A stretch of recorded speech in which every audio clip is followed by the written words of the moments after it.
I do not allow my kids to wear shoes, and I never let them make a single sound when they walk. But one day my youngest son, curious as ever, flicked the music switch on one of his toys. The moment the tune began to play, my face changed. Fear shot through me like ice water in my veins. I bolted toward him like a madman, but was already too late. This world had long since been taken over by creatures. They have no sight, but their hearing is so sharp that even the faintest whisper of sound will lock you in their crosshairs.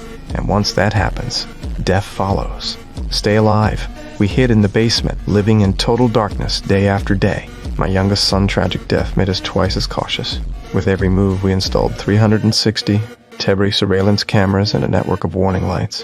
When we ventured out for supplies, we laid fine sand across every path. We abandoned clinking silverware with our hands instead. Evan the kids came to a plate in absolute silence once I accidentally knocked over an oil lamp. Panic slammed into me and I smothered the flame with my shirt, desperate to keep the sound from reaching them.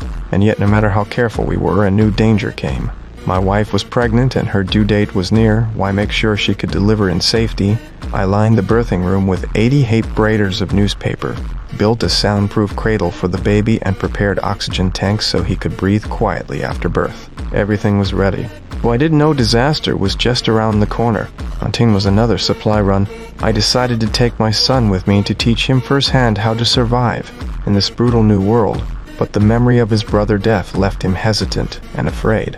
His mother gently encouraged him, telling him to face his fearhead Haman. My daughter asked to come along too, but with her hearing impairment, I had to refuse being in her room. She snatched up her hearing aid, packed a bag, and set out alone on the way back from the supply run. An old man suddenly stepped in front of us. There was a wild, desperate look in his eyes, and beside him lay the shredded body of a woman, already gone to the creatures. From the way he stared, I knew exactly what he was about to do. "Don't make a sound," I begged under my breath. The very next second, I didn't even stop to think. I scooped up my son and ran. We dove behind a tree, and I clamped my hand over his mouth. He saw it all. Carnage, the creatures left behind. I could feel the terror burrowing deep into him. And at that same moment, back at home, my wife, her stomach began to cramp. A greater disaster was closing in.